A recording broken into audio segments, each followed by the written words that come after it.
Bismillahirrohmanirrohim. Akalar, mana yana bitta xonadon uchun chiqarilgan 3 tonna 3 ga beradigan kanalizasiya qushlarimizni montaj jarayonini yakunladik. Xolos hamma ishlari qo'ldan chiqdi. Mana chiqish ko'tidan chiqadigan suv texnik suv hisobiga mana shu bengerlar yerga singib ketaveradi. Mana atrofida trubalarimiz bari hammasi teshib qo'yilgan, shu yerda nasosimiz bo'sh ishlashlik uchun.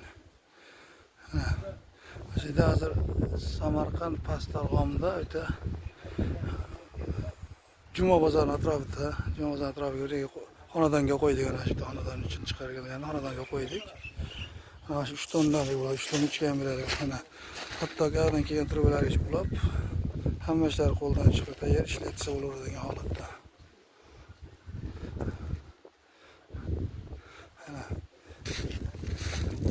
Mehnatlarimizni qadri like bilan bosib qo'yasizlar.